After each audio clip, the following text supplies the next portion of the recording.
اعوذ باللہ من الشیطان الرجیم بسم اللہ الرحمن الرحیم الم تر الی الذین اوتوا نصیبا من الکتاب یشترون الضلالہ ویریدون ان تضلوا السبیلا۔ کیا آپ نے ان لوگوں پر غور کیا جن کو کتاب کا ایک حصہ دیا گیا تھا؟ وہ ضلالت یعنی گمراہی، غلط راستے کو خریدتے ہیں اور چاہتے ہیں کہ آپ کو بھی غلط راستے پہ ڈال دیں۔ اب یہ جو الذین اوتوا نصیبا من کتاب یعنی وہ لوگ جن کو کتاب کا ایک حصہ دیا گیا تھا، یہ یہود و نصارہ کی طرف اشارہ ہے۔ تو یہاں معلوم ہوا کہ مکمل کتاب تو قرآن تھی، قرآن ہے۔ سورہ مائدہ کی 3 آیت ہے، یوم اکملت لکم دینکم، یعنی آج کے دن ہم نے تمہارا دین تم پر مکمل کر دیا۔ تو معلوم ہوا کہ توریت، زبور، انجیل، اس سے پہلے جتنی کتابیں آئی تھیں یہ مکمل قانون نہیں تھا۔ یہ دیکھیے قرآن کے ایک ایک حرف پہ غور کرنا ہے، سنگولر ہے، پلورل ہے، کیا مطلب۔ اب یہ الذین اوتوا الکتاب اگر بول دیتے تو بیچ میں نصیب کیوں ڈال دیے، حصہ کیوں ڈال دیے؟ تو معلوم ہو رہا، دیکھو قرآن کی یہ شان ہے کہ اب تک جتنی کتابیں آئی ہیں وہ سارے قانون کا حصہ تھی، کیونکہ ہیومن ایوولوشن ہو رہا تھا ابھی، یعنی سوسائٹی جو ہے ایوالو ہو رہی تھی۔ اب جیسا بعض بزرگ لوگ اپنے تقاریر میں مثال دیتے ہیں کہ بھئی ایک بچہ چھوٹا رہتا، اس کے کپڑے تھوڑے دن کے بعد چھوٹے ہو جاتے، پھر تھوڑے دن کے بعد اور چھوٹے ہو جاتے، لیکن ایک وقت جب جوان ہو جاتا ہے تو پھر اس کے کپڑے چھوٹے نہیں ہوتے، مکمل وہ ایک لباس جو ہے وہ ہمیشہ پہن سکتا ہے، جیسا آج کل ٹیریکاٹ، ٹیریلین وغیرہ ہے۔ تو اس طریقے سے انسانیت کی جیسی جیسی ضرورت تھی ویسے قوانین آتے گئے، توریت، انجیل، زبور وغیرہ کی شکل میں یہاں بھی آئے۔ لیکن قرآن کی خاص بات یہ ہے کہ یہ مکمل کتاب تھی، جو انشاءاللہ ہم سورہ مائدہ کی 3 آیت میں پڑھیں گے کہ آج ہم نے تم پر تمہارا دین مکمل کر دیا اور تمہارے لیے دین اسلام چنا ہے۔ تو یہ کیا کرتے ہیں؟ یہ گمراہی خریدتے ہیں۔ یہ لوگ جو ہے، یہ جو جن کو کتاب دی گئی، ایک حصہ دیا گیا ہے، وہ جنت کا راستہ نہیں خریدتے بلکہ دوزخ کا راستہ خریدتے ہیں، اور کیا چاہتے ہیں کہ تم بھی راستے سے ہٹ جاؤ۔ یہ بڑی خاص بات ہے، اہل کتاب کی، یہود و نصارہ کی خصوصاً یہ بڑی خاص بات ہے کہ وہ چاہتے ہیں کہ تم بھی اللہ کے راستے سے ہٹ جاؤ۔ ضلالت کس کو بولتے ہیں؟ گمراہی۔ جنت کے راستے پہ آپ سیدھا جا رہے ہیں اور اس پہ سے جو ہٹا دیا۔ اب دیکھیے، اب ایک چیز ہے کہ آج کے زمانے میں اگر ہم دیکھیں تو یہ اہل کتاب کی جو کوشش ہے ہم کو دین سے ہٹانے کی، اس کی ایک بہترین مثال ٹی وی ہے۔ میں کرٹیسائز نہیں کر رہا ہوں، انالیسس بتا رہا ہوں۔ میرے ایک پہچانتی ریٹائر ہو کے آئے، ان کے بیٹے ملے، بولا کیا ہے بھائی والد صاحب کا کیسا گزرا؟ تو بولے صاحب ماشاءاللہ بڑی اچھی زندگی ہے، آؤٹ اسکرٹس پہ رہتے تھے، بولے دن رات تلاوت قرآن اور احادیث میں پڑے ہوئے ہیں۔ تو اس کے بعد میں 3-4 مہینے کے بعد پھر میں بولے کیا ہے بھائی سلام بولو، کیسے ہیں؟ تو ابھی چل رہی ہے تلاوت۔ تو بولے نہیں صاحب ہمارے ایریا میں کیبل آ گیا ہے، کیبل نیٹ ورک آ گیا ہے، مجھے بڑا افسوس ہے، 1 منٹ قرآن کو ہاتھ نہیں لگاتے ہو۔ دیکھیں مجھے خود رونگتے کھڑے رہ رہے ہیں، 1 منٹ قرآن کو ہاتھ نہیں لگاتے ہو۔ یعنی فجر سے جو ٹی وی آن ہوتا ہے تو سوتے وقت تک جو ہے ٹی وی گھر میں آن رہتا ہے، برابر سنتے رہتے ہیں۔ تو ہم یہ نہیں سمجھ رہے، یہ جو تھرڈ ورلڈ ہے اس کو ایکسپلائٹ کیا جا رہا ہے کہ تم کو ٹائم ہی نہیں ملنا سوچنے کی ہم حکومت کر رہے ہیں۔ یہ بہت گہری سازش ہے، تم کو ٹائم ہی نہیں ملنا ہمارے بارے میں سوچنے کے کہ کیا کر رہے ہیں ہم، عراق میں کیا کر رہے ہیں، افغانستان میں کیا کر رہے ہیں، فلسطین میں کیا کر رہے ہیں۔ تم بس انوالوڈ رہو۔ کیسے انوالوڈ رہو؟ تم کو میوزک ہے، میوزک کا چینل ہے، تم کو سٹوریز پسند ہیں تو سیریلز چل رہے ہیں، ہاں تم کو ایجوکیشنل چیزیں ہونا ہے تو پھر ایجوکیشنل پروگرام بھی ہے۔ یعنی کوئی کسی بھی انٹرسٹ کو آپ لے لیجئے، آپ ٹی وی پہ دیکھ لیجئے، اور ہم لوگ یہ سمجھ نہیں رہے ہیں کہ اس سے ہمارا وقت ڈیوائڈ ہو جا رہا ہے۔ اور ایسی بے چینی کہ میں تو اکثر دعوتوں میں دیکھتا ہوں، گھروں میں جو دعوت ہوئے وہ سیریل کا ٹائم ہوتے ہی تمام ڈسکشنز چھوڑ کے ایک لوگ جا کے وہ ٹی وی کے روم میں بیٹھ جاتے، کیونکہ نہیں معلوم کیا ہوئیں گا، مر جائیں گے۔ اگر یہ نہیں معلوم ہوا کہ آج کیا ہوا سیریل میں تو مر جائیں گے، کل کیسا ہوئیں گا؟ ایسی بے چینی تو ہم نہیں سمجھ رہے ہیں۔ یہاں اللہ تعالیٰ بتا رہے ہیں کہ یہ اہل کتاب تم کو جنت کے راستے سے ہٹانے کے لیے یہ تمام ترکیبیں چل رہے ہیں کہ تم اللہ کے بارے میں سوچو ہی مت، تم اور شیطان یہ بتا دیا کہ اللہ غفور و رحیم ہے، شدید العقاب نہیں بتایا، غفور و رحیم ہے. تو بولے اس طریقے سے جو ہے یہ پھر ویسٹرن کلچر میں انوالو کر دیے. اور ایک واقعہ یاد آیا، ریاض میں ایسی درس قرآن چلتا تھا، تو تھوڑے دن کے بعد کوئی والد صاحب بولے کہ بھئی میری بچی جب اسکول جاتی تیار ہوتی تو ویسٹرن میوزک لگاتی اور وہ ڈانس کرتے ہوئے تیار ہوتی تھی. اللہ کا فضل ہے یہ درس سننے کے بعد خیرات لگا کے تیار ہوتی. تو معلوم ہوا کہ اس کا توڑ قرآن ہے. آپ قرآن پہ لگ جائیں گے تو یہ ٹوٹ جائے گا، آپ قرآن پہ نہیں لگ رہے ہیں تو آپ جڑے ہوئے ہیں اس سے. تو یہاں یہ بات آ رہی ہے واللہ عالم بِأَعْدَائِكُمْ، اور اللہ تعالیٰ تمہارے دشمنوں سے واقف ہے. وَكَفَى بِاللَّهِ وَلِيًّا وَكَفَى بِاللَّهِ نَصِيرًا، اور بے شک اللہ تعالیٰ یعنی دوست کی حیثیت سے بھی کافی ہے اور مددگار کی حیثیت سے بھی کافی ہے. اللہ تعالیٰ کو دوست ماننا نا، یہ دوستی کی تو باتیں ہیں نا، یہ دشمن کی باتیں نہیں ہیں. قرآن اور حدیث کے ذریعے جو ہم تک پہنچ رہی ہیں یہ ہمارے دوست کی باتیں ہیں. یہ ولی کون ہوتا ہے؟ تولا کس کو بولتے ہیں؟ بار بار کسی کی طرف پلٹنا. ایسا دوست جس کے طرف آپ بار بار پلٹتے ہیں. بعض لوگ ہیں آپ کے پیسے والے دوست ہیں، ان سے آپ مدد مانگ سکتے ہیں، لیکن آپ اپنے ان کو جو ہے اپنے راز میں نہیں لیتے. ولی کون ہوتا ہے؟ جو راز کا دوست رہتا ہے. تو اللہ سے راز و نیاز کرو، اپنے باتیں اللہ سے منواؤ. اللہ سے بہتر کوئی دوست نہیں ہو سکتا، اللہ تعالیٰ سے بہتر جو ہے کوئی مددگار نہیں ہو سکتے. کفا باللہ، اللہ تعالیٰ کافی ہے نصیر اور بد. من الذین ہادوا یحرفون الکلمہ عن مواضعہ، اور یہ جو لوگ یہودی ہیں وہ اپنے کلموں کو یعنی بات کو یا جملے کو یا مطلب کو اپنی جگہ سے ہٹا دیتے ہیں. یہ اپنی یعنی جو ان کی کتابوں میں جو باتیں لکھی ہوئی ہیں ان کو اپنی جگہ سے ہٹا دیتے ہیں.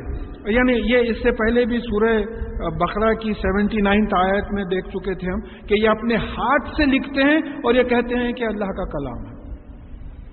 افسوس یہ ہے کہ ہم ان کتابوں کا ریفرنس دیتے تفسیر قرآن میں.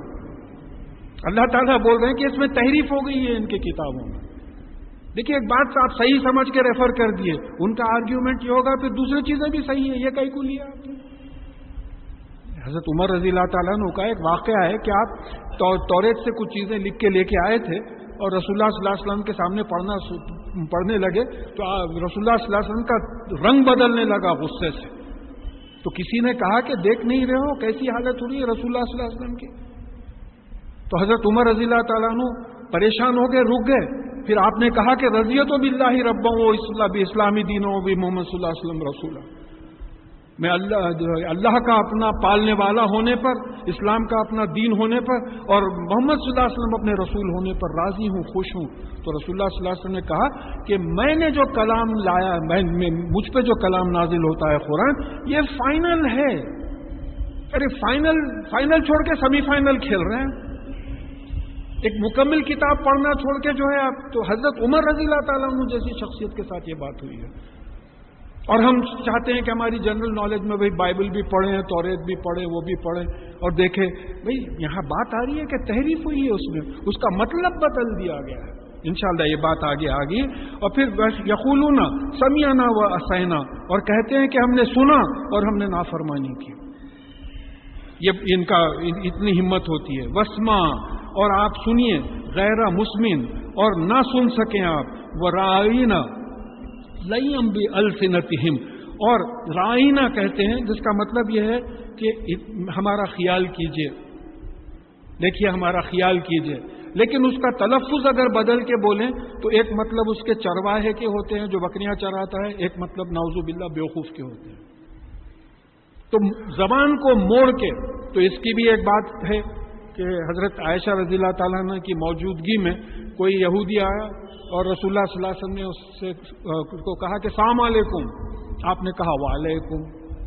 تو سام کا مطلب موت ہو تم پر، سلام علیکم موت ہو تم پر. تو رسول اللہ عائشہ رضی اللہ تعالیٰ عنہ بھڑک گئی اور کہا کہ آپ نے سنا نہیں اس نے کیا کہا. تو رسول اللہ صلی اللہ علیہ وسلم نے کہا تم نے نہیں سنا میں نے کیا کہا؟ وعلیکم، تم پر بھی. تو یہ سلام علیکم کے بجائے سلام علیکم بول دیے. تو اس طریقے کی حرکتیں رسول اللہ صلی اللہ علیہ وسلم کے ساتھ کرتے تھے. تو حالانکہ اگر یہ تلفظ رائنا اگر بولتے تو اس کا مطلب یہ تھا کہ ہمارے طرف خیال کیجئے. وَطَعْنًا فِي الدِّينِ، اور وہ دین میں تانے کرتے ہیں، فالٹ فائنڈنگ. دیکھیے یہ نوٹ کرتے چلے جائیے، ہم لوگوں میں بھی ایسی باتیں ہیں، دین میں تان کرنا. ارے چلو حضرت آپ کے ملاٹوں کو دیکھیں. ارے بھائی دیکھیے ایسی بات مت کیجئے، دین کے لوگ ہیں، وہ کسی دردگاہ سے جو ہے علم حاصل کر کے نکلے ہیں، ان کا جتنا لیول آف ایجوکیشن ہے اس لیول پہ وہ سمجھا رہے ہیں، ان کی بے عزتی کر کے بات مت کیجئے. ہمارے پاس تو یہ ہو گیا عشاء کی نماز کی اذان ہو رہی ہے، بیٹھ کے جو ہے بزرگان دین کو ان کو گالی گلوچ ہو رہی ہے، اعتراضات ہو رہے ہیں اور نماز کو نہیں گئے اور سمجھ رہے ہیں کہ دین کا حق ادا کر دیے کہ اتنا سیریس ڈسکشن ہوا، ہم مولوی ملاٹوں کو لتھاڑ دیا آپس میں، بولے بہت بڑا کام کرے دین کا کنٹریبیوشن. تو یہ دین میں تان کرنا، فالٹ فائنڈنگ کرنا. دیکھیے ایک ہے شریعت کی پابندی کر رہا ہے، ایک ہے جیسا ڈاکٹر اقبال ہیں، ان کا لیول آف تھنکنگ الگ ہی تھا، آج عام آدمی نہیں سمجھ سک رہا ان کو. تو اپنے اپنے زمانے میں ان کا مقام رہا ہے. لیکن یہاں یہ لوگ یہ کرتے تھے کہ دین میں فالٹ فائنڈنگ، کچھ تو بھی جو ہے بات نکالنا، اونچے پائجامے، یہ بڑے بڑے داڑیاں لے کے. ہم لوگ بولتے سو بول رہا ہوں میں، دوسروں کا چھوڑیے، دوسرے تو ریسپیکٹ کرتے ہیں ہمارے. کیا تماشا ہے حضرت آپ کے دین کا. ایک صاحب میں آفس میں تھا جب بولے ہولیا بنا لیے ہیں ہم لوگ، یہ اونچے اونچے پائجامے، یہ بڑے بڑے داڑیاں. میں نے دیکھیے ہولیا وہ نہیں بنائے، ہولیا ہم بنا لیے ہیں پینٹ شرٹ پہن کے. وہ تو مصنون لباس میں ہے، مصنون طریقے میں ہے وہ. تو یہ تانے دیتے ہیں دین میں اہل کتاب مسلمانوں کو. وَلَوْ أَنَّهُمْ خَالُوا سَمِعْنَا وَأَطَعْنَا وَاسْمَعْ وَانظُرْنَا لَكَانَ خَيْرٌ لَهُمْ. اور اگر یہ کہتے کہ ہم نے سنا اور ہم نے اطاعت کی، اوبے کیے، اور سنیے، وَانظُرْنَا اور ہماری طرف دیکھیے، تو یہ جو ہے ان کے لیے بہتر ہوتا. وہ اقواما اور زیادہ سیدھا ہوتا. وَلَكِنْ لَعَنَهُمُ اللَّهُ بِكُفْرِهِمْ لیکن اللہ تعالیٰ نے ان کے کفر، ان کے انکار کی وجہ سے جو ہے ان پہ لعنت کی ہے، یعنی عذاب رحمت سے دور کر دیا. فَلَا يُؤْمِنُونَ إِلَّا قَلِيلًا تو یہ ایمان نہیں لائیں گے سوائے تھوڑے لوگوں کے، یا تھوڑا سا ایمان لائیں گے. اس میں مختلف دو ترجمے آئے ہیں ایسے. تو اب یہاں معلوم ہوا کہ یہ چار چیزیں یہاں بتائی جا رہی ہیں کہ یہ جو اہل کتاب جو ہیں یہ گمراہی خریدتے ہیں، غلط راستہ خریدتے ہیں اور چاہتے ہیں کہ ہم بھی غلط راستے پہ چلے جائیں. اور پھر تیسری، اللہ کی کتاب کو بدلتے ہیں اور زو معنی، ڈبل میننگ ورڈز بولتے ہیں جس کے معنی جو ہے خراب ہوتے ہیں. اور پانچواں جو ہے دین میں تانے دیتے ہیں، فالٹ فائنڈنگ کرتے ہیں. تو یہاں رسول اللہ صلی اللہ علیہ وسلم کا احترام بتایا گیا ہے. دیکھیے ہم بھی ایسا نہ کریں، ایک ایک پوائنٹ اگر لیں تو ہم اسلام کے بجائے گمراہی نہ خریدیں، دوسروں کو گمراہ نہ کریں، پھر ڈبل میننگ الفاظ استعمال نہ کریں، اور پھر کلام کو بدلیں نہ. بھی آپسی بحث ہو رہی ہے، ڈیلی ایکسپیرینسز ہیں، بحث ہو رہی کسی صاحب کی، بیٹھ کے سنتا ہوں بعض وقت میں، ایک صاحب بولے حضرت قرآن میں ہے، وہ دوسرے صاحب خاموش ہو گئے. نہ وہ قرآن میں ہے نہ ان کو معلوم کہ یہ قرآن میں نہیں ہے. بحث جیتنے کے واسطے آپ بول دیے قرآن میں ہے، وہ بیچارہ خاموش ہو گیا. تو اس طریقے سے اب وہ جا کے کسی اور کو بولے گا کہ صاحب کو فلانے صاحب بول رہے تھے کہ قرآن میں، حالانکہ قرآن میں نہیں. تو اس طریقے کے دیکھیے یہاں بات یہ سمجھنا ہے کہ یہ اہل کتاب کا واقعہ ہم کو کیوں سنا رہے ہیں، ہمارے سے کیا واسطہ. ہم کو بولو آپ نماز پڑھو، روزہ رکھو، زکات دو، ختم، قصہ ختم ہو گیا. یہ سب کائے کے واسطے؟ یہ اس لیے سنا رہے کہ دیکھو ان کی یہ حرکات تھی تو تم لوگ ایسی حرکتیں مت کرو. اپنے دین کو مت بیچو، غلط راستے کی طرف گائیڈ مت کرو، اور جو ہے تانے مت دو دین میں، زومانی الفاظ مت کہو. یا ایھا الذین اوتوا الکتاب آمنوا بما نزلنا مصدقا لما معهم من قبل ان نطمس وجوههم فنردوها على ادبارها او نلعنهم كما لعنا اصحاب السبت. اے وہ لوگوں جن کو کتاب دی گئی ہے، تمہارے پاس جو قرآن نازل ہوا ہے اس پر ایمان لاؤ، کیونکہ یہ جو ہے تمہارے پاس جو پہلے سے ہے توریت انجیل، اس کی تصدیق کرتا ہے. قرآن یہ نہیں بولتا کہ توریت نازل نہیں ہوئی تھی، انجیل نازل نہیں ہوئی تھی. قرآن تو تصدیق کرتا ہے کہ یہ کتابیں جو ہے نازل ہوئی تھی. یہ ایمان لا لو اس سے قبل کہ تمہارے چہرے بگاڑ دیے جائیں، اس سے پہلے کہ تمہارے چہرے بگاڑ دیے جائیں اور پیٹوں کی طرف پلٹ دیے جائیں. ان اللہ علی کل شیء قدیر، بے شک اللہ تعالیٰ ہر چیز پہ قادر ہے. یہاں بھی کر سکتے ہیں، آخرت میں بھی کر سکتے ہیں. اور پھر کہا کہ اور پھر یہ ایسا نہ ہو کہ اللہ تعالیٰ تم پہ لعنت کرے. لعنت کس کو بولتے ہیں؟ رحمت سے دور کر دینا، عذاب دینا. جس طریقے سے اصحاب سبت وہ ہفتے والوں کے ساتھ معاملہ ہوا تھا. یہ سبت کیا ہے؟ سبت ہفتے کے لیے بولتے ہیں. یہ بنی اسرائیل کا ایک گروپ تھا جو سمندر کے کنارے پہ رہتا تھا. ہمارے پاس جیسا جمعے کے دن کا اہتمام ہے کہ بھئی نہاؤ دھو نماز کو آؤ جمعے کی نماز کے لیے، اور تمام کاروبار چھوڑ دو، جب اذان ہوتی ہے تو تمام کاروبار چھوڑ کے نماز کو آ جاؤ. ہمارے پاس 1 گھنٹے 2 گھنٹے کی بات ہے. ان کے پاس پورے ہفتے کا یہ تھا کہ اللہ کی یاد میں گزاریں.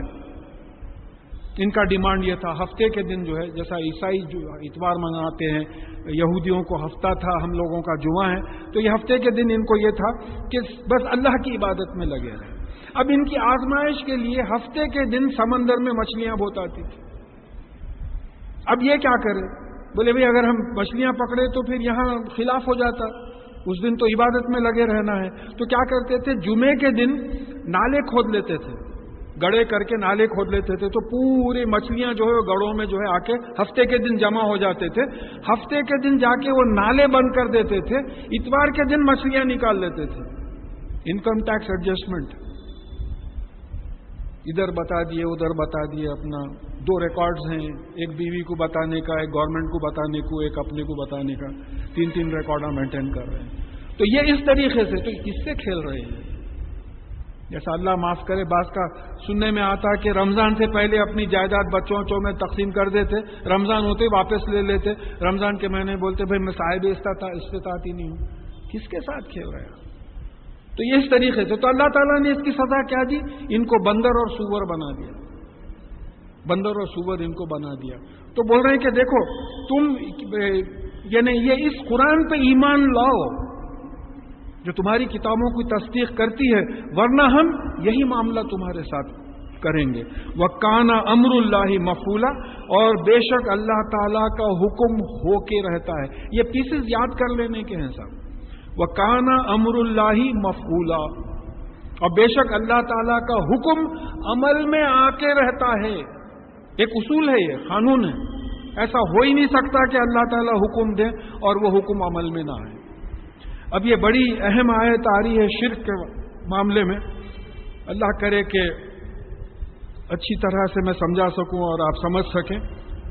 ان اللہ لا یغفر ان یشرک بہ، بے شک اللہ تعالیٰ اس گناہ کو معاف نہیں کرتا کہ اس کے ساتھ کسی کو شریک کیا جائے. وہ یغفر ما دون ذالک لمن یشاء، اور اس سے ہٹ کے جو بھی گناہ ہے وہ جس کو چاہے وہ معاف کر دیتا ہے. ومن یشرک باللہ فقد افترى اسما عظیما، اور جس کسی نے اللہ تعالیٰ کے ساتھ شرک کیا تو بے شک اس نے کوئی چیز ایجاد کی جو پہلے سے موجود نہیں، ایسا گناہ، ایسا بڑا گناہ ایجاد کیا جو پہلے سے موجود نہیں تھا. اور یہی آیت تھوڑی سی تبدیلی کے ساتھ 116 ورس نمبر 116 میں آ رہی ہے. وہاں ہے کہ ذل ضلالم بعیدا، فقد ذل ضلالم بعیدا، اور بے شک یہ گمراہی میں دور ہوا، بہت دور ہوا. اب یہ شرک کیا ہے؟ شریک، کسی کو شریک کر لینا، پارٹنر بنانا. اب اللہ تعالیٰ کے ساتھ جو چیزیں وابستہ ہے، ایک اللہ تعالیٰ کی ذات ہے، ایک اللہ تعالیٰ کی صفات ہے. اللہ تعالیٰ کی ذات، پرسنالٹی، اس میں کسی کو شریک نہیں کرنا. اب اگر کسی کو بیٹا بول دیے تو بیٹا تو نطفے سے بنتا، وہ کسی کا بیٹا جو ہے وہ نطفہ، اس کا حصہ ہے، وہ ڈیولپ ہوتا جا کے تو اس کا حصہ ہو گیا. شرک فی ذات ہو گیا. عیسیٰ علیہ السلام کو نعوذ باللہ اللہ تعالیٰ کا بیٹا ملنا، یہ ذات میں، پرسنالٹی میں کسی کو شریک کر دینا، ختم. شرک فی صفات، صفات کیا ہے؟ اللہ تعالیٰ رزاق ہے، رزق دیتے ہیں. آپ کسی اور سے سمجھنا کہ رزق یہ دیتے ہیں. اللہ تعالیٰ رب ہیں، پالنے والے ہیں، مالک ہے. آپ کسی اور کو رب سمجھنا، پالنے والا سمجھنا، اس طریقے سے. اور پھر یہ بات سمجھنا کہ وحدانیت کا مطلب یہ ہے کہ دیکھیے اللہ تعالیٰ میں ایک ہی وقت میں کئی صفات ہیں، ایک وقت میں تمام صفات کام کر رہی ہیں. جیسا ایک آدمی ہے، وہ ایک وقت میں کسی کا باپ بھی ہے، کسی کا بیٹا بھی ہے، کسی کا بھائی بھی ہے، کسی کا شوہر بھی ہے، کسی کا باس بھی ہے، کسی کا سبارڈینیٹ بھی ہے. مگر یہ تمام کوالٹیز جو اس میں ہیں وہ ایک ہی وقت میں موجود ہیں. تو یہ وحدانیت کی بات ہے، اللہ تعالیٰ کو واحد ماننا تمام اسماء الحسنہ کے ساتھ. جیسا بعض لوگ یعنی goddess of education, goddess of war, goddess of wealth اس طریقے سے الگ کیے نہیں ہیں. یہ رزاق، علیم، یہ تمام چیزیں ایک ہی وقت میں اللہ تعالیٰ تمام جو ہے یہ اللہ تعالیٰ کو واحد ماننا. اب پھر یہاں ایک چیز سمجھیے کہ صفات اللہ تعالیٰ کو ہم ذات سے نہیں پہچان سکتے، کنونس ہو سکتے کہ اللہ تعالیٰ کی ذات ہے. پہچاننے کے لیے صفات سے ہم پہچانتے ہیں کہ اللہ تعالیٰ رحمان ہے، رحیم ہے، غفور ہے، کریم ہے، جبار ہے، قہار ہے. جو دو احادیث اگر آپ ملائے تو 122 126 کچھ اسماء الحسنہ آتے ہیں قرآن اور حدیث میں ملا کے. یہ اللہ تعالیٰ کو ان سے پہچاننا ہے. اب جیسا میرا ایک اتفاق ہوا تھا، کسی جگہ پہ گیا تھا میں، کوئی صاحب مجھے لینے آئے اور ان کو کبھی مجھے دیکھے نہیں تھے، میرے نام سے واقف تھے مگر مجھے دیکھے نہیں تھے. تو اس وقت مجھے یہاں کے گلاسز تھے موٹے بہت، یہ تو ابھرے ہوئے ہیں، موٹے گلاسز تھے. تو میں بولا بھائی میں فلانے دروازے کے نیچے کھڑا ہوا ہوں اور جو ہے میرے بال سفید ہیں، داڑھی ہے، سفید داڑھی ہے، اور اینک کے بلے بہت موٹے ہیں، آپ فوراً پہنچا لیتے ہیں. یہ صفات سے وہ آتے فوراً پہچان لیے. تو اس طریقے سے صفات سے اللہ تعالیٰ کو پہچاننا، تو نہ اللہ تعالیٰ کی ذات میں کسی کو شریک کرنا، نہ اللہ تعالیٰ کی صفات میں کسی کو شریک کرنا. یہ بات ہوگی. پھر اس کے بعد میں سیکنڈ پوائنٹ آئیے کہ جو ہے اب یہ جو ہمارا جو کلمہ ہے اسی مفہوم کو لا الہ الا اللہ، اللہ کے سوا کسی اور کو الہ نہیں ماننا. اگر اللہ کے سوا کسی اور کو الہ مان لیے تو پھر وہ شرک ہو. تو اب یہ الہ کیا ہے؟ اللہ تو معلوم ہے، یہ ساری کائنات کا پیدا کرنے والا ہے، ہر جگہ ہے. تمام صفات اگر آپ دیکھیں تو اللہ تعالیٰ کو ایسا پہچان سکتے. الہ کیا ہے؟ اللہ جو ہے اس میں ذات ہے، پرسنل نیم ہے، نام ہے اللہ تعالیٰ کا. اور الہ کیا ہے؟ ڈیزگنیشن ہے. اس کو قرآن میں کیسا سمجھایا کہ موسیٰ فرعون کے منہ سے جو یہ بولنے لگایا کہ میرے علاوہ کوئی الہ نہیں ہے. تو فرعون اس زمانے میں کیا تھا؟ بادشاہ تھا. He was the supreme authority in his kingdom. تو الہ از دا، قرآن نے جس طریقے سے سمجھایا الہ is the supreme authority in the universe.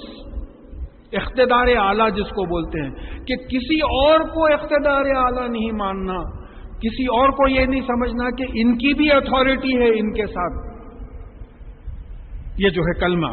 پھر اس کے بعد میں ایک بڑا ہمارے ساتھ واقعہ ہوا ہے سورہ اعراف کی 172 174 آیات میں ہم لوگ پڑھیں گے کہ جو ہے اللہ تعالیٰ نے بنی آدم کی پیٹھ سے تمام جو انسان آنے والے تھے ان کو نکالا، ذریات کو نکالا.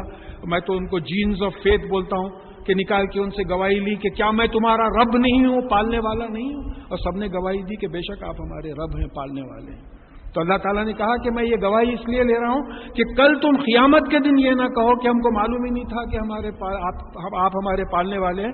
ہمارے والدین مشرک تھے، شرک کرتے تھے، ہم ان کی پیروی میں شرک کرنے لگے. اس طریقے سے اللہ تعالیٰ اپنی آیتیں کھول کھول کر بیان کرتا ہے. پھر فرعون نے پوچھا تھا کہ میرے علاوہ کوئی اور بھی رب ہے؟ کیونکہ بادشاہ کی حیثیت سے وہی مالک اور وہی پالنے والا تھا.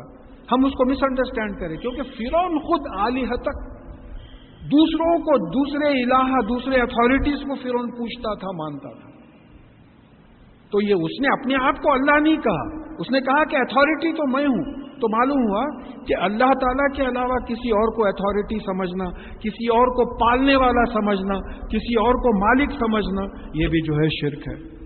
اب کفر اور شرک میں کیا فرق ہے؟ بھائی شرک میں آپ اللہ تعالیٰ کے تھوڑے سے پاورز کم کر دے رہے ہیں. بھائی ان کو بھی انہوں بھی بولے تو ہوتا، انہوں بھی بولے تو ہوتا ہے.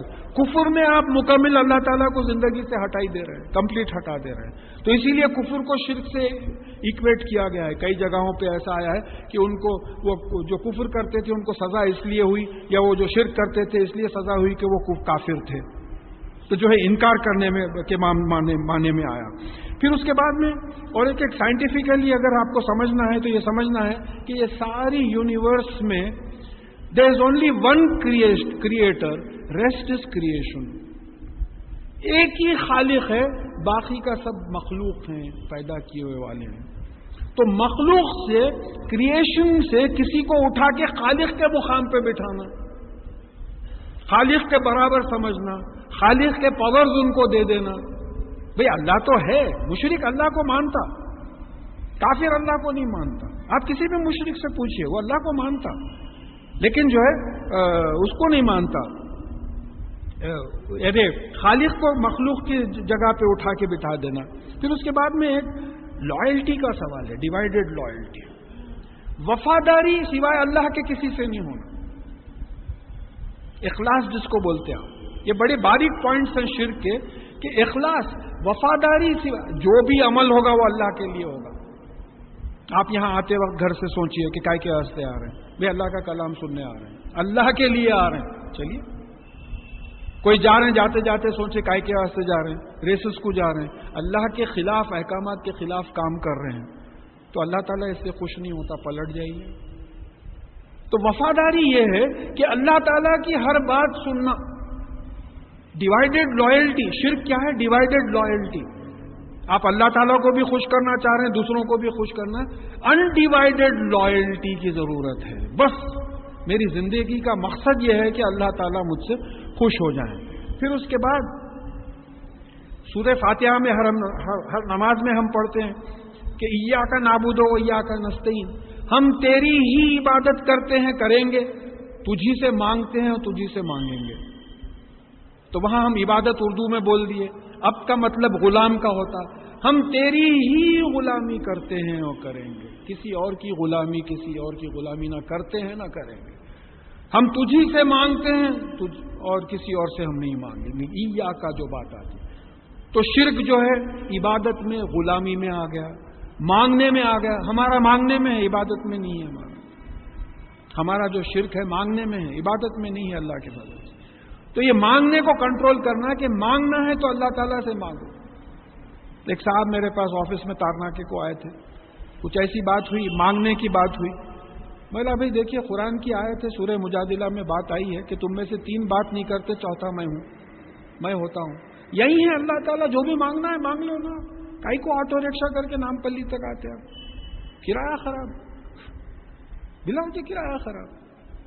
تمہارے اور تمہارے دل کے بیچ میں آ جاتا ہوں، تمہاری رگے جاں سے میں قریب ہوں. تم دل میں دعا کرو، منہ سے بھی مت بولو، مجھے معلوم ہو جاتا ہے. تمہاری دعا کرنے سے پہلے مجھے معلوم ہوتا ہے. تو پھر دوسروں سے کیوں مانگتے ہو؟ تو یہ بھی شرک ہے، کسی اور کی غلامی کرنا، کسی اور کی پرستش کرنا، کسی اور سے مانگنا. پھر قرآن سے یہ بات ثابت ہے کہ فائدہ اللہ تعالیٰ ہی پہنچاتے ہیں، نقصان اللہ تعالیٰ ہی پہنچاتے ہیں. تو یہ ایمان رکھنا کہ بھئی ان کی وجہ سے یہ فائدہ ہوا، ان کی وجہ سے یہ نقصان ہوا، شرک کی بات ہوگی. پھر سوائے اللہ کے کوئی فائدہ نہیں پہنچاتے، کوئی نقصان نہیں پہنچاتے. زندگی وہی دیتے ہیں، موت وہی دیتے ہیں. یہ سمجھنا کہ بھئی وہ فلانی جگہ گئے تھے بول کے جو ہے بیوی کو بچہ نہیں ہو رہا تھا، بچہ ہوا. اللہ تعالیٰ زندگی دیتے ہیں. وہ فلانے ڈاکٹر صاحب بچا لیے، نہیں تو میں تو مر ہی گیا تھا. نہیں، ڈاکٹر صاحب نہیں بچا، مجھے پیس میکر بنا ڈالے تھے تو میں ایک صاحب سے بولا تھا. دیکھیے میری حیات ہے، میری موت نہیں آئی ہے. یہ مت سمجھیے کہ یہ پیس میکر سے میری حیات بڑھ گئی، نہیں ہوتا ایسا. موت کا تو وقت لکھا ہوا ہے. تو زندگی سوائے اللہ کے کوئی نہیں دیتا، موت اللہ کے سوا کوئی نہیں دیتا. اب یہاں 14 آئٹمز ہیں ایک، جس میں سے جہاں تک مجھے یاد ہے 13 آئٹمز قرآن میں آئے ہیں جو شرک کے آئٹمز ہیں. تو ہم اس پہ جو ہے غور کریں. اس میں بت ہیں جو بالکل آبویس ہیں. بت پرستی یہ شرک ہے کہ بھئی آپ کوئی بھی اس کو نام دے لیں کہ ایک مخلوق ہیز مین کریٹڈ گاڈ اور گاڈ کریٹڈ مین کا سوال ہو جاتا ہوں کہ بھئی اپنے ہاتھ سے آپ کچھ بنا لیں. یہ مکہ معظمہ میں وہی ہوا تھا، فتح مکہ سے پہلے جو ہے 360 بت جو ہے اس میں موجود تھے. تو اپنے ہاتھ سے کچھ بنا لیا اور پھر اس کو کچھ نام دے دیا، اس کو اتھارٹی بھی دے دی. یہ کھانے کا ہے، یہ پینے کا ہے، یہ علم کا ہے، یہ فوج کا ہے، اس کا اس طریقے سے نام بھی دے دیے. تو ایک شرک کا ایک آئٹم بت. اس کے بعد میں سورج کی بھی پرستش ہوتی. جہاں تک مجھے اندازہ ہے مصر کے جو لوگ تھے، ایجپٹ کے، موسیٰ علیہ السلام کے زمانے میں غالباً وہ جو ہے چاند ستاروں کی پرستش کرتے تھے. چاند کی پوجا کرنا، جانوروں کی بھی ہوتی ہے. اور پھر اس کے بعد میں جن اور شیاطین، جنوں کی غلامی کرنا. جنوں کی غلامی کرنا کیا ہے؟ جو وسوسے دل میں آتے ہیں اس کو فالو کرتے رہنا. جن تو ہمارے سے وابستہ ہے، ہم اس کو حدیث ہے، یہ حدیث ہے کہ تم میں سے کوئی ایسا نہیں ہے جس کے ساتھ ایک فرشتہ اور ایک جن لگا ہوا نہیں ہے. پھر دوسری حدیث میں کہا گیا ہے کہ جن ہمیشہ غلط بات کی تصدیق کرتا ہے، فرشتہ ہمیشہ صحیح بات کی تصدیق کرتا ہے. کانشنس، یہ فرشتہ جو ہے ہم اگر آئیڈینٹیفائی کرنا چاہے تو کانشنس، تو انہیں بس آپ کے خواہشات کی پیروی کرنا. وہ بات آگے بھی آ رہی ہے. فرشتوں کو نعوذ باللہ اللہ تعالیٰ کی بیٹیاں وغیرہ بنا دینا، فرشتے بھی جو آئٹم آف شرک ہیں. پھر نبیوں کو وہ مقام دے دینا. قرآن سے ثابت ہے کہ عیسیٰ علیہ السلام کو انہوں نے اللہ کہا. وہ بات صحیح ہے نا، انسان کا بیٹا انسان، اللہ کا بیٹا اللہ. جب آپ بول دیے اللہ کا بیٹا تو اللہ کا بیٹا اللہ ہی ہوگا نعوذ باللہ. تو نبیوں کو جو ہے اللہ کا مقام دے دینا. اور پھر عالموں کو، یعنی عالموں کو بڑا مقام. قرآن اور حدیث کے خلاف جا رہے ہیں مگر حضرت انہوں اتنے بڑے عالم. ایک صاحب مجھے ریاض میں پوچھے تھے، بولے صاحب فرض کیجئے کہ وہ بہت بڑے عالم ہیں. صاحب اللہ تعالیٰ سے بڑھ کے عالم کون ہو سکتا ہے؟ قرآن اور حدیث کے خلاف کس کو مان؟ کوئی بھی ہوگا، کوئی بھی ہوگا. رسول اللہ صلی اللہ علیہ وسلم کی حدیث ہے یہ کہ میرا کلام میرے کلام کو منسوخ کرتا ہے، اللہ کا کلام میرے کلام کو منسوخ کرتا ہے، اللہ کا کلام اللہ کے کلام کو منسوخ کرتا ہے، لیکن میرا کلام اللہ کے کلام کو منسوخ نہیں کر سکتا. تو پھر دوسرے کون ہوئے صاحب منسوخ کرنے والے؟ جو بات قرآن میں آ گئی ہے وہ تو بالکل فائنل ہے. تو عالموں کو وہ مقام دے دینا جو اللہ تعالیٰ کو مقام دینا ہے. پھر اس کے بعد میں خواہش نفس، دو مقام پہ آیتیں آئی ہیں. کہا کہ انہوں نے اپنی خواہشوں کو اپنا الہ بنا رکھا ہے. لا الہ الا اللہ، اللہ کے سوا کوئی الہ نہیں ہے، تمہاری خواہش بھی نہیں ہے. تو لہٰذا ایک واقعہ میں ریپیٹ کر دیتا ہوں، چھوٹا ہے، کہ کوئی صحابی جو ہے اپنے ایک بڑے انٹیلیجنٹ دوست سے جو اسلام نہیں قبول کرے تھے، ان سے پوچھے کہ بھائی میں تم کو بڑا سمجھدار سمجھتا تھا، کہ حیرت ہے تم اسلام قبول نہیں کرے. تو وہ غیر مسلم دوست جو تھا وہ بولا کہ میں تم کو بڑا سمجھدار سمجھتا تھا، تم کیسا اسلام قبول کرے؟ یہ پریشان ہو گئے، بولے بھائی ایسی کیا بات ہے؟ تو بولے دیکھیے لا الہ الا اللہ کا مطلب یہ ہے کہ آج میں اس کو ایکسپٹ کرا ہوں تو میری خواہش بھی فنا ہو گئی. اب جو بھی میں کروں گا اللہ تعالیٰ کے حکم کی بات کروں گا، میں میری خواہش پہ بھی نہیں چلوں گا. خواہش کا مرڈر ہے، خواہش کو قتل کر دیا میں نے. اتنا بڑا سیکریفائز میرے میں نہیں ہے. تو جو لوگ کوٹ کرتے ہیں اس واقعے کو، بولتے ہیں کہ وہ زمانے میں کافر بھی کلمہ سمجھ کے ایمان نہیں لاتے تھے. کافر بھی کلمہ سمجھ کے ایمان نہیں لاتے تھے. ہماری بدقسمتی ہے کہ بغیر کلمہ سمجھے کے ایمان لائے ہیں. کیا بدقسمتی ہے ہماری؟ لا الہ الا اللہ محمد رسول اللہ صلی اللہ علیہ وسلم کے معنی نہیں معلوم. بھئی میری عمر سے بڑھ کے ایک صاحب تھے، میرے پاس ایک آرٹیکل بھیجے تھے، اقتدار اعلیٰ کون، کریکشن کے واسطے بھیجائے تھے. تو یعنی میرے عمر سے زیادہ تھے. وہ عمر میں وہ ترجمہ کر رہے ہیں کہ لا الہ الا اللہ کا مطلب یہ ہے کہ اللہ کے سوا کسی اور کو اقتدار نہیں ہے. یعنی ان کو کلمے تک کے لفظی معنی نہیں معلوم ہے کہ کلمے کے معنی کیا ہے. جب میں ان سے سمجھا، زبانی میں ریپیٹ ہوتے چلے جا رہا ہے. جب ان سے پوچھا تو بولے ہاں اس کے معنی وہی ہیں. تو یہاں یہ بات سمجھنا ہے کہ اپنی خواہش، دیکھیے ہم اپنے شرک کے آئٹمز کو ڈیل کریں گے، دوسروں کے شرک کے آئٹمز کو ہم کو ڈیل کرنا نہیں. ہمارے میں کیا ہے؟ خواہش نفس اکثر اسلام کے خلاف آ جاتی ہے. فجر کو اٹھنا، قرآن لے کے بیٹھنا، ہاں سمجھنا، محنت کرنا، چار لوگوں کے پاس جا کے معنی پوچھنا، یہ سب خواہش کو کچلنا پڑتا ہے. تو ان لوگوں نے اپنی خواہشوں کو الہ بنا رکھا ہے. لا الہ الا اللہ. اگر دین کے خلاف خواہش اٹھ رہی ہے تو ہم مشرک ہیں. ہم بلا وجہ دوسروں کو مشرک بول رہے ہیں، ہم اپنے آپ کو اینالائز نہیں کر رہے. اس کے بعد میں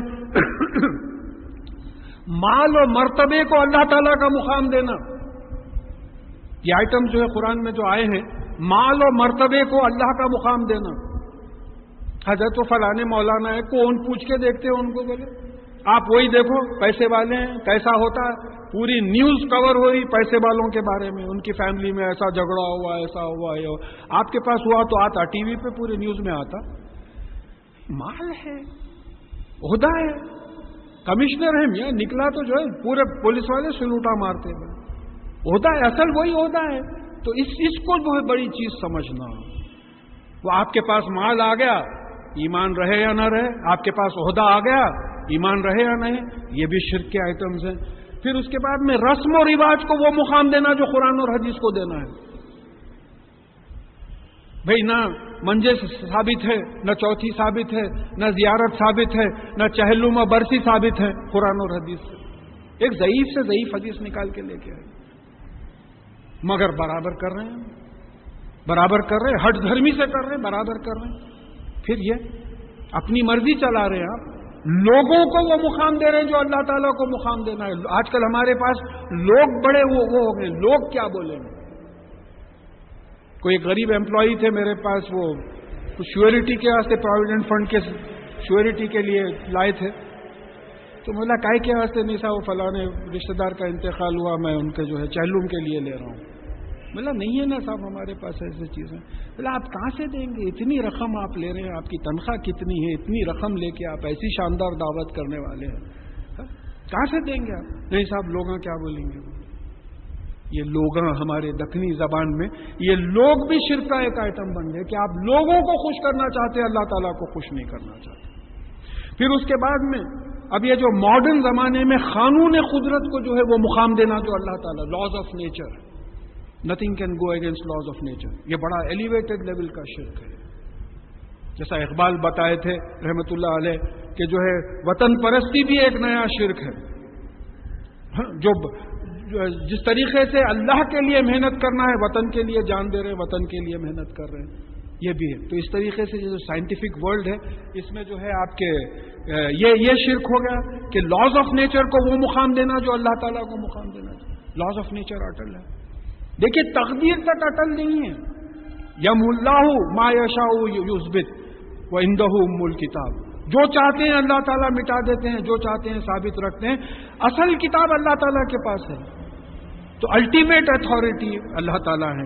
تو یہ جو ہے آپ کو قرآن سے زیادہ تر لاز آف نیچر کے علاوہ جتنے آئٹمز ہیں قرآن سے یہ ثابت ہوتے ہیں کہ یہ اللہ تعالیٰ کے ساتھ ان لوگوں کو شریک کیا جاتا ہے۔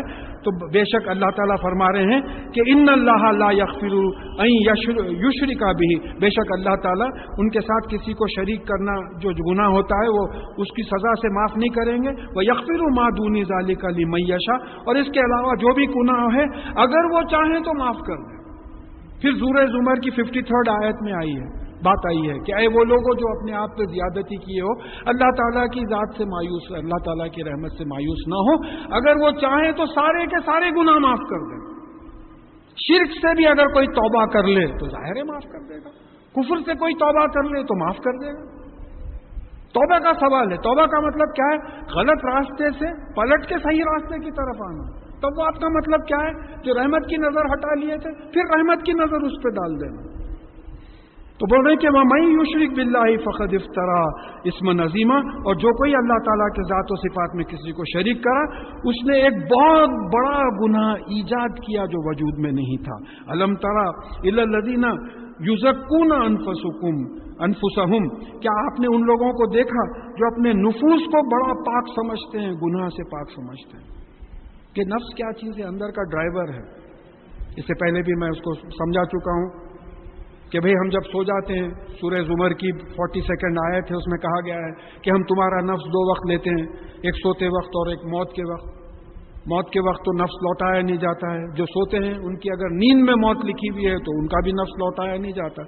تو نیند کا ہم کو تجربہ ہے، موت کا تو تجربہ نہیں ہے۔ نیند میں جو ہے ہماری حیات باقی رہتی ہے، لائف باقی رہتی ہے، لیکن ہمارا شعور، ہمارا کانشیسنیس چلے جاتا ہے۔ کانشیسنیس آف ٹائم جیسا بولتے کہ بھئی کتنی دیر سوئے، کیا ہوا، بالکل ہوش نہیں رہتا ہے۔ تو یہ جو نفس اصل ڈرائیور ہے، یہ جسم نفس کا غلام ہے۔ نفس جسم کو جیسا بولے گا ویسا یہ جسم کرے گا۔ بھئی جسم اپنے سے کچھ بھی نہیں کرتا۔ میں کیا کروں صاحب، پاواں لے کے آ گئے آپ کے پاس، آپ نہیں بول سکتے۔ میں کیا کروں صاحب، ہاتھ اٹھا آپ کے منہ پہ پڑ گیا، نہیں، وہ اندر ایک چیز ہے جو ڈرائیور ہے جو آپ سے یہ حرکات کراتی ہے۔ تو یہ اگر پاک ہو تو پھر ہر چیز پاک ہوتی ہے، اس پہ اصل جو ہے محنت کرنے کا ہے۔ تو یہاں اللہ تعالیٰ بتا رہے ہیں کہ کیا آپ نے ان لوگوں کو دیکھا جو اپنے آپ اپنے نفوس کو سمجھتے ہیں کہ بڑے پاک ہیں؟ بل اللہ یزکی من یشاء ولا یظلمون فتیلا، اور بلکہ حقیقت یہ ہے کہ اللہ تعالیٰ جس کا نفس پاک کرنا چاہتا ہے اس کا نفس پاک کرتا ہے، یہ ہمارے بس میں نہیں ہے۔ یضل من یشاء و یہدی من یشاء، جس کو چاہتا ہے گمراہ کرتا ہے، جس کو چاہتا ہے ہدایت دیتا ہے۔ الٹیمیٹ اتھارٹی مان لو، شرک کے بعد کی آیت ہے، الٹیمیٹ اتھارٹی مان لو، کسی کی نہیں چلتی، کسی کی نہیں چلتی۔ اگر آپ سمجھتے ہیں کسی کی چلتی ہے تو پھر شرک کی کیفیت پیدا ہو، بس اللہ کی چلتی ہے۔ اور جو ہے اور اللہ تعالیٰ ظلم نہیں کرتا، ناانصافی نہیں کرتا۔ فتیلہ یعنی کھجور کی گٹلی پہ جو بال ہوتا ہے اس کو فتیلہ بولتے ہیں، اتنا تک جو ہے ظلم نہیں کرتا۔ اب دیکھیں یہاں قرآن سمجھانے کا نہج سمجھیے آپ، عرب ہیں، مخاطب قرآن جو ہے وہ عرب ہیں، اور کھجور ان کی غذا ہے، کھجور کی گٹلیوں کو رات دن دیکھتے رہتے ہیں۔ تو کھجور کی گٹلی کی مثال دی ہے کہ اس کے اوپر جو بال ہے نا کھجور کی گٹلی پہ، تم جو رات دن دیکھتے ہو، اتنی بھی ناانصافی اللہ تعالیٰ تمہارے کسی کے ساتھ نہیں کرتا۔ انظر کیف یفترون علی اللہ الکذب، دیکھیے آپ یہ کس طریقے سے اللہ تعالیٰ کے اوپر جھوٹ تھوپتے جاتے ہیں، ایجاد کرتے ہیں، انوینٹ فیبریکیٹ کرتے ہیں۔ ایک جھوٹ تو یہ کہ کتابوں میں سے تحریف کرتے ہیں، دوسرا جھوٹ یہ کہ جو ہے اللہ تعالیٰ کے ساتھ دوسرے لوگوں کو ذات و صفات میں شریک کرتے ہیں۔ وہ کفا بھی اسم مبینہ، اور یہ جھوٹ تھوپنا ہی ان کے لیے کھلا گناہ کافی ہے، ان کو سزا دینے کے لیے کافی ہے۔ الم تری الی الذین اوتوا نصیبا من الکتاب یؤمنون بالجبت والطاغوت، کیا آپ نے ان لوگوں پر غور کیا جن کو کتاب کا ایک حصہ دیا گیا تھا، پوری کتاب نہیں دی گئی تھی، توریت اور انجیل؟ تو یہ کیا کرتے ہیں، یہ جبت یعنی بتوں میں، آئیڈلز میں، اور طاغوت غیر خدائی طاقتوں کو طاغوت کہا گیا۔ شرک کی بات آ گئی، اللہ تعالیٰ بھی ایک طرف ہے، اللہ تعالیٰ کے خلاف جو طاقتیں اٹھی ہیں، غیر خدائی طاقتیں جو اٹھی ہیں، تو ان کی جو ہے یہ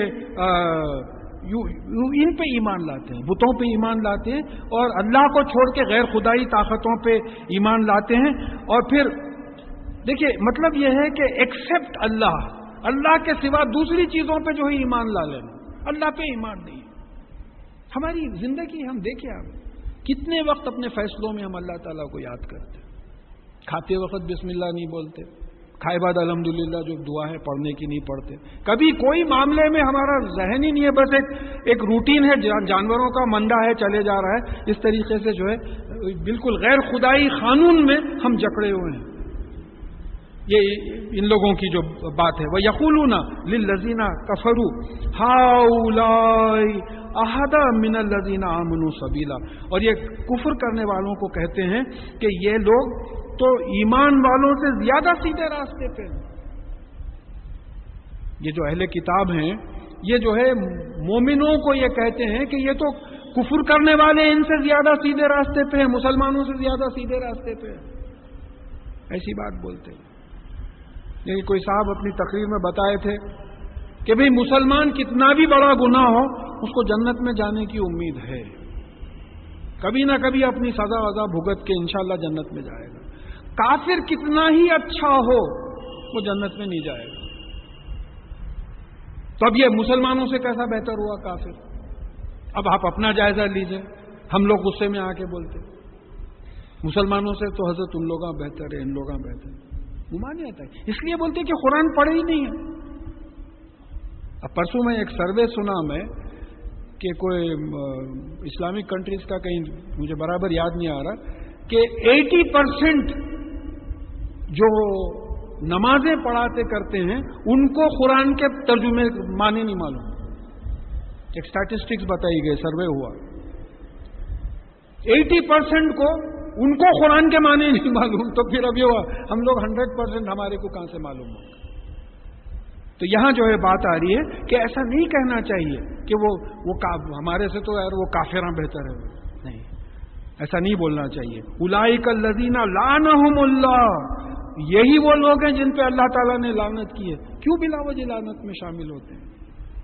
اگر آپ کو کوئی بات نہیں سمجھ میں آ رہی ہے دل میں رکھیے، کیوں ایسی بات؟ وَمَن یلعن اللہ فلن تجد لہ نصیرا، اور جس کے اللہ تعالیٰ نے لعنت کی ہو اور وہ کسی کو کوئی دوست نہیں پائے گا، کوئی مدد کرنے والا جو ہے وہ نہیں پائے گا جس کو اللہ تعالیٰ نے لعنت کی ہے. ام لہم نصیب من الملک فاذا لا یؤتون الناس نخیرا، کیا ان کا ملک میں حکومت میں کچھ حصہ ہے ساری کائنات کے؟ اگر ایسا ہوتا تو وہ انسانوں کو ایک نخیرہ بھی نہیں دیتے. نخیرہ کیا ہے؟ کھجور کی گٹلی کے پیٹ پہ جو دھبا ہوتا ہے اس کو نخیرہ بولتے. پھر کھجور کی مثال دی ہے، دن رات دیکھتے ہو کھجورا کھاتے ہو، بیج تھوکتے ہو. ہاں؟ تو کھجور کی گٹلی کے پیٹ پہ جو چھوٹا سا نقطہ ہوتا ہے وہ نقطے کے برابر بھی کسی کو نہیں دیتے اگر ان کا اللہ تعالیٰ کی حکومت میں اگر کچھ بھی حصہ ہوتا. ام یحسدون الناس الا ما آتاہم اللہ من فضلہ، کیا یہ انسانوں سے حسد کرتے ہیں، جلتے ہیں کہ اللہ تعالیٰ نے ان کو اپنے فضل سے کچھ دیا ہے؟ کیا دیا ہے؟ قرآن دیا ہے. پھر رسول اللہ صلی اللہ علیہ وسلم بنی اسرائیلی نہیں تھے، بنی اسماعیل علیہ السلام کی اولاد میں سے تھے. تو یہ جلتے ہیں کہ اللہ تعالیٰ نے ان کو جیسے کتابیں دی ہیں دوسروں کو بھی کتاب دی. تو اللہ تعالیٰ مثال دے رہے ہیں کہ فقط آتینا اعلی ابراہیم الکتاب والحکمت وآتیناہم ملکا عظیما. تو اللہ تعالیٰ نے ابراہیم علیہ السلام کی اولاد کو کتاب بھی دی تھی، حکمت بھی دی تھی. قانون توریت انجیل زبور انہی کے خاندان میں آئے، ان کا انٹرپریٹیشن کرنا، حکمت تفسیر ان کے پاس ہی آئی. اور پھر ان کو ملک عظیمہ بھی دیا تھا. داؤد علیہ السلام، سلیمان علیہ السلام کی بڑی حکومت تھی. تو کیا آپ ہی کو دیتے رہیں گے، دوسروں کو نہیں دیں گے؟ جہاں دوسروں کو کچھ دیا حسد پیدا ہو گیا. تو رسول اللہ صلی اللہ علیہ وسلم سے جلتے تھے، یہ مسلمانوں سے جلتے تھے اس بات پہ. فمنہم من آمن بہ، لیکن ان میں بعض ایسے ہیں جو اس پہ ایمان لائے ہیں قرآن پہ. ومنہم من صد عنہ، اور بعض ان میں سے ایسے ہیں جو اس سے پلٹ گئے، قرآن سے پلٹ گئے. وکفا بجہنم سعیرا، اور دوزخ کی دھڑکتی بھڑکتی ہوئی آگ ان کے لیے کافی ہے. اب یہ بڑی زبردست آیت ہے. اللہ تعالی ہم کو ہمارے متعلقین کو اس سے محفوظ رکھے. ان الذین کفروا بآیاتنا، وہ لوگ جو ہماری آیتوں کا انکار کرتے ہیں. انکار کا کیا مطلب ہے؟ مانتے بھی نہیں، عمل بھی نہیں کرتے. دیکھیں منافق ہے، مانتے نہیں تھے، عمل کرتے تھے. عمل بھی ایسا کہ رسول اللہ صلی اللہ علیہ وسلم کی امامت میں نمازیں ہوئی ان کی، مگر دوزخ کے نچلے حصے میں حصہ ان کو جگہ ملے گی بول دیا گیا. رسول اللہ صلی اللہ علیہ وسلم کی امامت میں نمازیں پڑھے، مانتے نہیں تھے، عمل کرتے تھے. تو کفر کا مطلب یہ ہے کہ دل سے ہی نہیں مانتے تھے.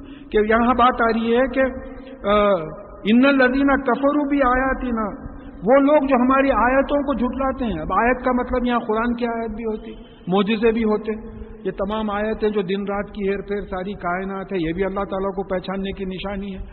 جیسا اس سے پہلے بھی میں بتایا تھا کہ بھئی جیسا ڈاکٹر کوئی کسی گھر پہ لال بلب لگا ہوا ہے، وہ نشانی ہے، وہ آیت ہے کہ یہاں ڈاکٹر صاحب رہتے ہیں. اگر وہ اس میں لائٹ ہے تو مطلب یہ ہے کہ ڈاکٹر صاحب اس وقت کلینک میں موجود ہیں. یہ آیت ہے. تو اللہ تعالیٰ کو پہچاننے کے لیے قرآن کی آیتیں ہیں، معجزے ہیں، یہ تمام کائنات کا کاروبار جو چل رہا ہے. تو وہ لوگ جو ان اللہ تعالیٰ کی آیتوں کو جھٹلاتے ہیں، سوف نصلیہم نارا، ہم ان کو آگ میں داخل کریں گے. انکار کرتے ہیں، عمل نہیں کرتے، ہم ان کو آگ میں داخل کریں گے. کلما نضجت جلودہم بدلناہم جلودا غیرہا لیذوقوا عذاب ان اللہ کان عزیزا حکیما. جب کبھی ان کے جسم کے چمڑیاں مکمل جل جائیں گے تو ہم نئی چمڑیاں ڈالیں گے تاکہ یہ عذاب کا مزہ چکھتے رہیں. یہ آپ کے ڈاکٹر ذاکر نائک جو ہیں، ان کے والد ڈاکٹر عبد الکریم نائب زمانے میں حیدرآباد بہت آتے تھے. ان کا تعلق رابطہ عالم اسلام سے ہیں. فنڈز ماشاءاللہ جب کافی ان کو وہاں سے ملتے تھے تو انہوں نے ایک کیسٹ ہم لا کے یہاں ڈسپلے کیا تھا، ہمارے اکیڈمی کے تھرو بھی ہوا. تو وہاں ایک 3 گھنٹے کا کیسٹ تھا، وہ ڈاکٹر عبد المجید زندانی کا ریکارڈ کیا ہوا. یہ actually Quranic scientific science in Quran and سننا مکہ معظمہ میں ایک آرگنائزیشن ہے، تو ان کا یہ کیسٹ تھا. تو انہوں نے کیا کیا تھا، تمام سائنٹیفک آیات جو ہیں وہ ایکسپرٹس بلائے تھے ویسٹرن، اور ان سے یہ سائنٹیفک آیات کا انٹرپریٹیشن پوچھا تھا کہ بھئی قرآن میں ایسا ہے، آپ کا اس کے بارے میں. اب وہ بہت لمبی بات ہے، میں یہاں لے لیتا ہوں کہ ایک اسکن اسپیشلسٹ کو بلایا، غیر مسلم،